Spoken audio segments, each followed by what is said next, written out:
Assalamu alaikum, ladies and gentlemen. Thank you very much, Mr. Chairman. My compliments to the organizers for having gathered so many people on a working Monday morning. I have 20 minutes. I'll try and finish within time so that if there are any questions, we can answer them. But I must explain some background to this presentation. Biologics are drugs that are actually derived through a very sophisticated technology using living tissue, as opposed to the previously used drugs, which were a collection of chemicals within a lab and so we produce something that might work. And the technology that goes into these biologics, therefore, is very expensive, and the cost is very expensive. But that seems to be the way research is going forward to finding new drugs for all diseases. When we first put our hands on the biologics in Pakistan, we were excited and we used them whenever we could. But unfortunately, we did not do so in a standard, unified manner.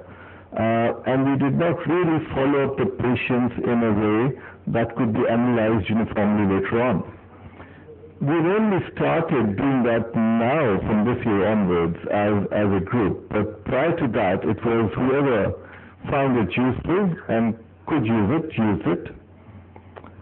And 3 years later, here I am trying to present that data, but it will be a haphazard data. Nonetheless, it is a data that will give us some information on what has been done, what has been experienced so far.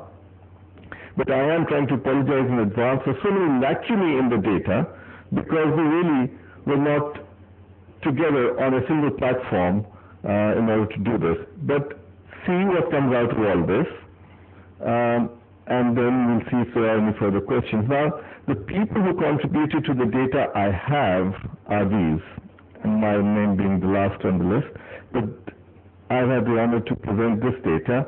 The actual number of patients that have used biologics is more than the data we have on. Therefore, you might not find a complete set of analysis, but there we are. But a background to the use of biologics in Pakistan. Expensive drugs, where are we? This slide combines the results of 2 studies, one from Karachi and one from my own unit. This was done over a decade ago, but that's the figure we got. So, but today's estimated affected population with RA in Pakistan is 650,000 adults. That's a huge, huge number. And out of these 650,000 adults, what's the average age of onset? It's around 37, which is around the same as international figures. The male to female ratio is 1:2.2, again around the same.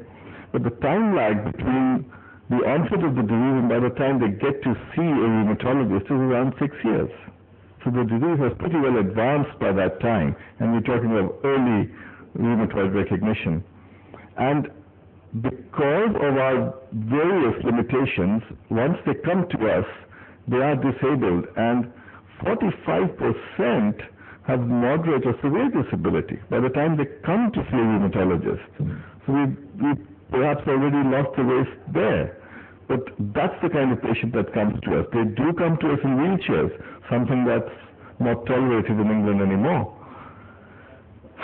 Our per capita income. And this has risen. This is a revised estimate through different statistical analysis. We now earn $970 a year per capita. And that's opposed to $27,000 a year in the States. So we earn $970, but 35% are so poor they live below $2 a day. Most of our population still lives in villages. And to try and cover that, the total number of trained rheumatologists in the country is less than 20, only to be found in the major cities. And then came the biologics. We got hold of these 4 over the years. There are many more in the world, but these are the only 4 available to us. And it's good to have an idea of the cost of these drugs. Rituximab You give a course of rituximab, it will last on an average 1 year. The cost I've put in rupees and dollars for the sake of my friends from abroad as well, so they don't have to calculate too much. But a course of rituximab, $5,000 per year. A course of etanercept, $18,300 per year. Infliximab, $15,300 per year. Tocilizumab, $14,000 per year. Now, these are not exact figures perhaps, but very close to the actual cost of these drugs. And I start off with rituximab because that's the largest database we have. I'll go on to the other drugs. The first patient we treated with rituximab was in March 2007. And the total number treated with rituximab in terms of rheumatology, not non-Hodgkin's lymphoma, but rheumatology, is 86 up till February 2010. And that's a breakdown. Rheumatoid arthritis accounted for 69 of those patients. One was a patient with nephritis having RA, but we used that for nephritis rather than RA. Juvenile rheumatoid arthritis, SLE, mixed connective tissue disease, Wegener's, adult onset Stills, and even one with psoriatic arthritis. That's the spectrum. I'll skip over this. And these are the 4 places where these patients were treated: Rawalpindi, Islamabad, Karachi, Lahore, and Peshawar. And you can see the breakdown of the number of patients treated where. And out of these 86, the follow-up data is available in this manner. Out of 69 patients with rheumatoid, we actually have follow-up data on 36. We have lost quite a few people because we really didn't keep our records that well. Anyway, we have a total of 53 data sets available for whatever they're worth out of 86. The gender distribution was this. That blue thing shows the number of males, and so you can see that predominantly the females have been getting rituximab. And what has been experienced in RA, therefore. The age ranges that got rituximab range from 18 to 76 years of age. The mean age was 43.5. The disease duration on an average was 9.7, nearly 10 years by the time we got to use rituximab on them. And they had been on different disease-modifying drugs earlier.